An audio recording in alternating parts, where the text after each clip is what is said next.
उपस्थित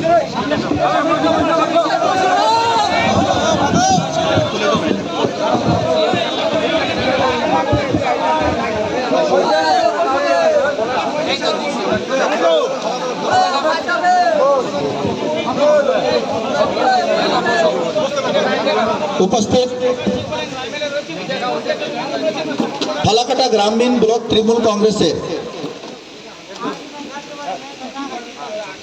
छोट शालकुमार अंचल एखाने उपस्थित आছেন माननीय ब्लॉक सभापति माननीय पंचायत समिति सभापति सह अंचलेर सभापति आमार এই অঞ্চলের प्रधान पंचायत मेम्बर सह जिला परिषद मेम्बर पंचायत समिति मेम्बर एवं सर्वोपरि एलाकार आमार मा बोन दादा भाई सबाइके आमी अभिनंदन ज्ञापन करी नमस्कार जानाई सलाम जानाई सबाइके आमी प्रणाम करी प्रणाम जानाई भोटेर पर्व चलतेছে एवं এই ভোটের পর্বে 19 तारीख আমরা ভোটের রায় দিব 15 अगस्त 1947 देश आजाद হয়েছে 26 জানুয়ারি 1950 देश के गणतांत्रिक घोषणा करा हलो एवं এই गणतांत्रिक देशेर गणदेवता आपनारा যারা ভোট দিবেন एवं এই गणतांत्रिक देशेर गणदेवता मैंडेट दिबे আপনার ভোটের মাধ্যমে কেউ এমপি হবে তো কেউ এমএলএ হবে কেউ পঞ্চায়েত হবে তো কেউ পঞ্চায়েত সমিতি হবে তো কেউ জেলা পরিষদ হবে দল এবং মাননীয় মুখ্যমন্ত্রীর আশীর্বাদে অভিষেক ব্যানার্জির আশীর্বাদে আমাকে প্রার্থী করেছে দল তৃণমূল কংগ্রেসের প্রার্থী একসময় আমি বুথের প্রেসিডেন্ট ছিলাম অঞ্চল সভাপতি ছিলাম ব্লক নেতৃত্ব ছিলাম সাধারণ পঞ্চায়েত মেম্বার ছিলাম 2021 থেকে আমি জেলা তৃণমূল কংগ্রেসের দায়িত্বতে আছি আলিপুরদুয়ার এবং ফালাকাটা পৌরসভা নির্বাচন আমরা করেছি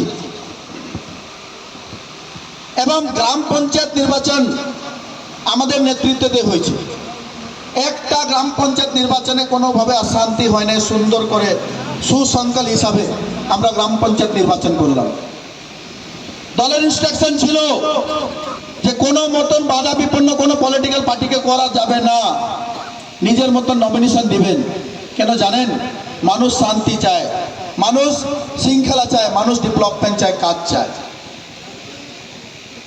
19 তারিখ ভোট এবং 2019 নির্বাচনে আমরা ফল ভালো করি নাই কিন্তু যারা করলো ওরা আলিপুরদুয়ারের মানুষের জন্য এই ফালাকাটার জন্য একটা চাপা কল অব্দি বসায় না এটা প্রমাণিত জনবাল্লা সাহেব কোনো কাজ করেছে না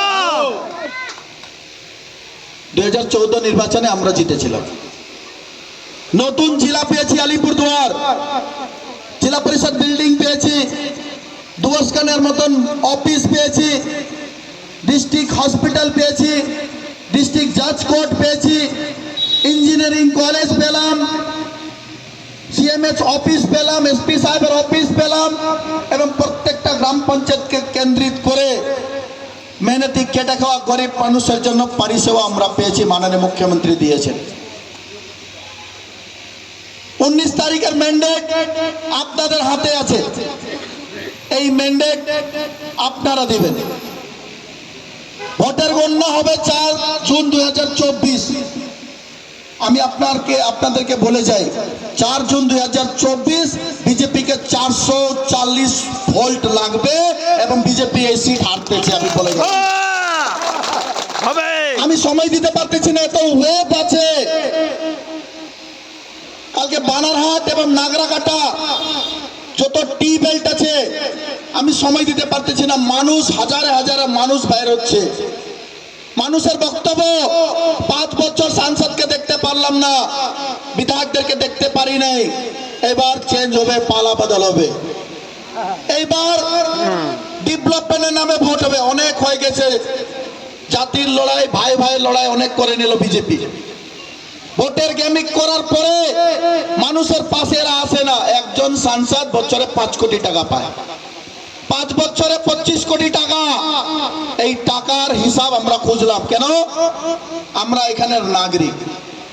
আমরা বললাম আপনি 25 কোটি টাকা কোথায় খরচা করেছেন বলে দেন। কোথায় রাস্তা করলেন, কোথায় ড্রেন করলেন, কোথায় পেজল বসালেন, কোথায় কি কাজ করলেন বলে দেন। একটা জবাব নাই। আমার সাথে ডিবেটে বসেছিল যিনি প্রার্থী হয়েছেন, আপনারা হয়তো সবাই দেখেছেন। আমি বললাম ইউপি এবং এনডিএর কথা বলতেছি। আমাকে বলতেছে 100 দিনের টাকা এত দিলাম, হরের টাকা এত দিলাম, এনডিএর সময় এত ছিল, ইউপি এর সময় এত ছিল। 2014-13 এসেছে এবং 2014 আগে গ্যাসের দাম ছিল 400 টাকা। আজকের গ্যাসের দাম কত? 1000 টাকা, 1200 টাকা। আমি বললাম পড়াশোনা করে আসেন। গভর্নমেন্ট অফ ইন্ডিয়া জিএসটি করেছে, গুড সার্ভিস ট্যাক্স, এবং ছোট ছোট ক্ষুদ্র ব্যাপারীরা জিএসটিতে কি ভোগ ভোগতেছে এটা আপনারা সবাই জানেন। জিএসটির যে ট্যাক্স কালেকশন হয় 4 বছরে 60% টাকা এরা কাটে বাংলা থেকে নিয়ে যায়। 2020 থেকে 2024 অব্দি 4,16,000 কোটি টাকা এই বাংলা থেকে কেটে নিয়ে গেছেন। আর আপনারা 100 দিনের টাকা আটকায় দিলেন, ঘরের টাকা আটকায় দিলেন। এই টাকা ট্যাক্সের টাকা। যুক্তরাষ্ট্র পরিকাঠামোতে ট্যাক্স কালেকশন করে গভর্নমেন্ট চলে। 40% টাকা রাজ্যের তহবিলে যায় এবং 60% টাকা কেন্দ্র কেটে নিয়ে যাচ্ছে। আমি বললাম আপনি কি ঘর থেকে টাকা দিতেছেন? এই টাকা গরিব মেহনতি খেটে খাওয়া মানুষের টাকা। কেউ 20 দিন, কেউ 25 দিন, কেউ 50 দিন কাজ করেছিল, মাটি কাটার কাজ করেছিল। 2 বছর অবধি আপনার সাংসদ, আপনাদের বিধায়ক এই টাকা আটকায় দিলা, কথা বলতে পারতেছে না। আমি একটাই কথা বলবো, জনগণ রায় দিবে এবং জনগণের রায় 19 তারিখ ভোটের ম্যান্ডেট এবং ভোটের মেশিনে দিবে। শালকুমার গ্রাম পঞ্চায়েত যেরকম ওয়েব তৈরি হয়েছে, 93টা গ্রাম পঞ্চায়েত, 3টা পৌরসভা, 17,73,000 মতদাতা ভোট দিবে। এই ভোট ডেভেলপমেন্টের নামে হবে, কাজের ভিত্তিকে হবে।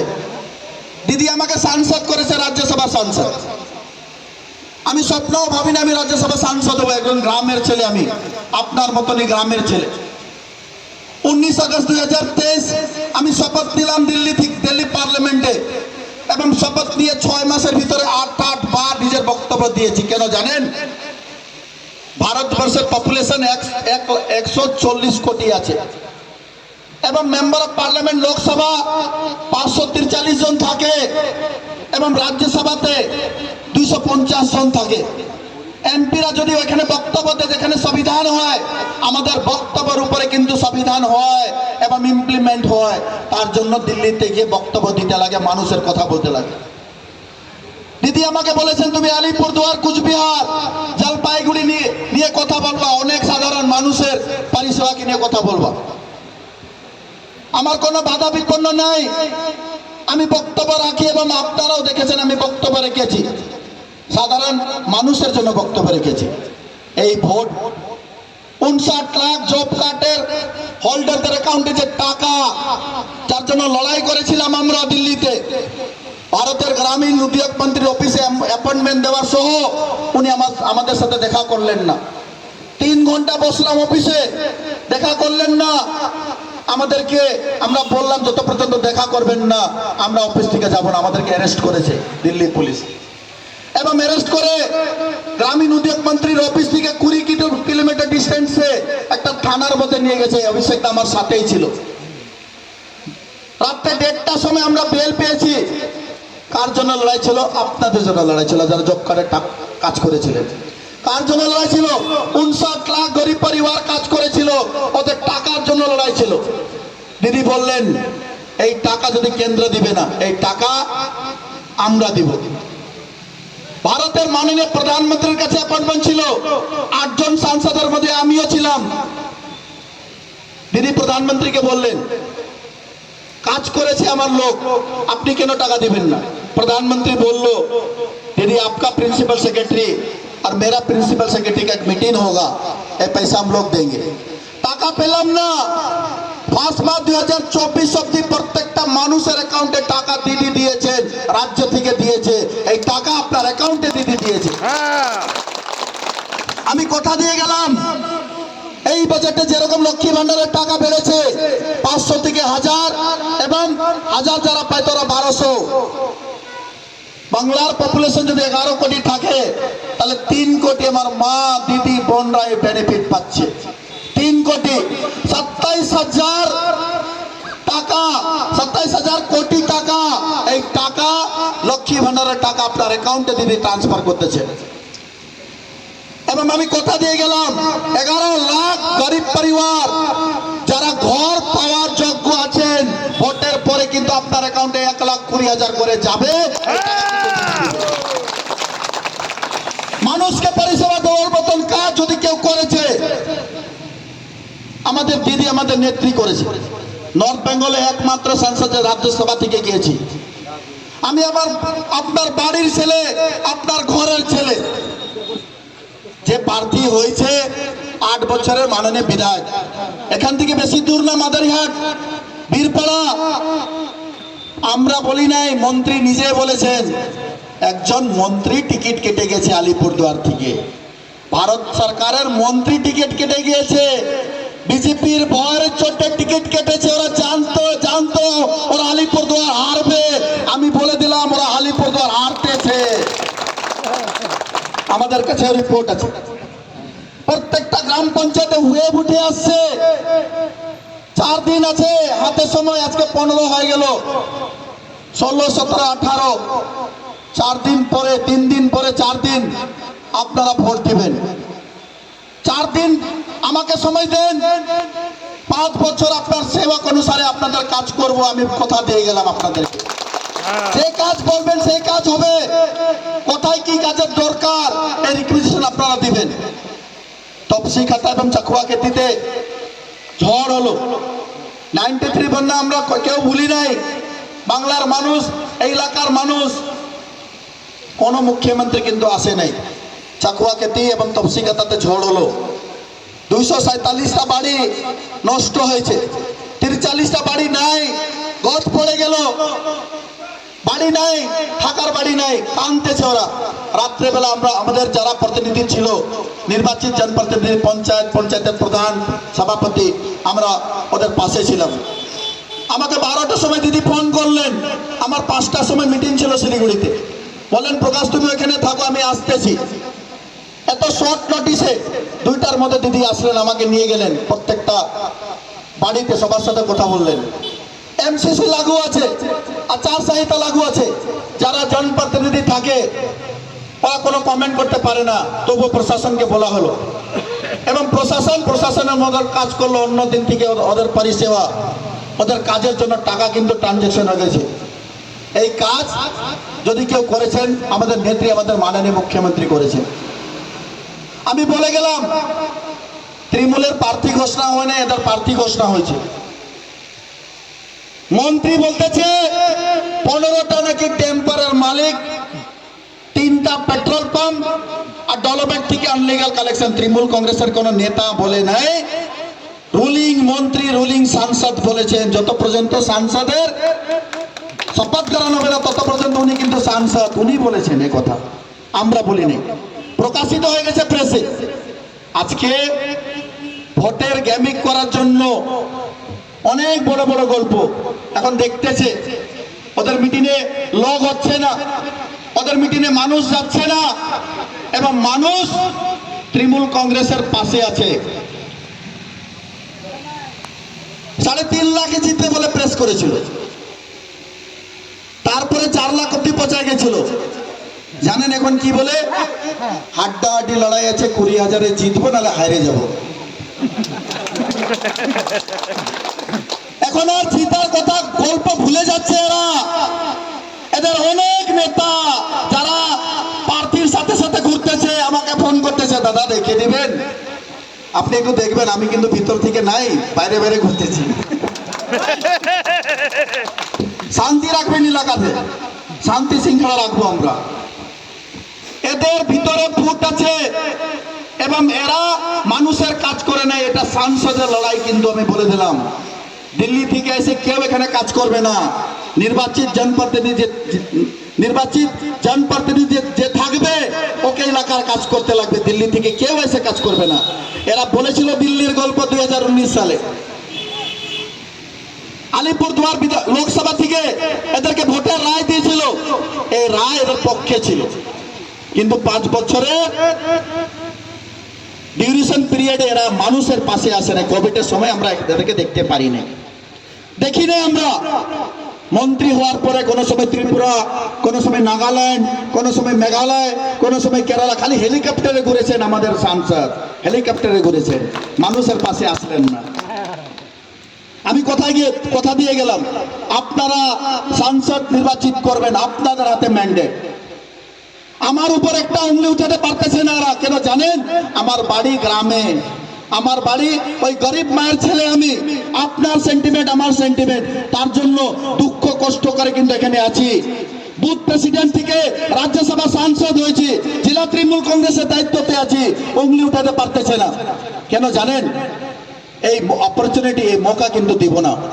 আলিপুরদুয়ারকে ভালো আলিপুরদুয়ার করতে লাগবে, আলিপুরদুয়ারকে আবার ডেভেলপমেন্ট আলিপুরদুয়ার করতে লাগবে, ফালাকাটাকে ডেভেলপমেন্ট ফালাকাটা করতে লাগবে। 2011-তে আপনারা রায় দিয়েছিলেন, অনিল দা জিতেছিল। নতুন কলেজ হয়েছে ফালাকাটাতে, মাল্টি সুপার স্পেশালিস্ট হয়েছে, কিষান মান্ডি হয়েছে। এই কর্মসূচি আমাদের আমলে হয়েছে, এই কাজ আমাদের আমলে হয়েছে। 300 স্কুল হবে, রাজবংশী সম্প্রদায়কে যারা ল্যাঙ্গুয়েজে পড়াশোনা করবেন 300টা স্কুল হবে, সাদরি ল্যাঙ্গুয়েজ 100টা স্কুল হবে, এবং প্রত্যেকটা মানুষের জন্য দিদি কাজ করেছে। আমি বলবো এই রায় ডেভেলপমেন্টের রায় হোক, এই রায় কাজের রায় হোক। এটা খালি আমার লড়াই না, এটা আপনাদের লড়াই, যারা বুথের প্রেসিডেন্ট ওদের লড়াই, যারা বুথের কর্মী ওদের লড়াই, যারা পঞ্চায়েত ওদের লড়াই, যারা প্রধান ওদের লড়াই, যারা পঞ্চায়েত সমিতি ওদের লড়াই, যারা জেলা পরিষদে আছেন ওদের লড়াই, এবং সাধারণ মানুষকে পরিষেবা দেওয়ার মতো লড়াই। এই লড়াই আমাদেরকে সবাইকে মিলে লড়তে লাগবে। শান্তি শৃঙ্খলা রক্ষা করে লড়বো, কাজের ভিত্তিকে লড়বো। এই লড়াইয়ের মধ্যে আমাদেরকে অ্যাপ্রুভ হতে লাগবে, কাজ করতে লাগবে। আমি কথা দিয়ে গেলাম, আমার বাড়ি আলিপুরদুয়ার জেলাতে আছে, আমি কথা দিয়ে গেলাম পার্লামেন্টেতে 12 মাসে 3 মাস পার্লামেন্টে থাকতে লাগে, 9 মাস কিন্তু নিজের এলাকাতে থাকতে লাগে। মাসের মধ্যে একবার করে এরিয়া ভিজিট করব, আপনাদের কথা শোনার জন্য ভিজিট করব।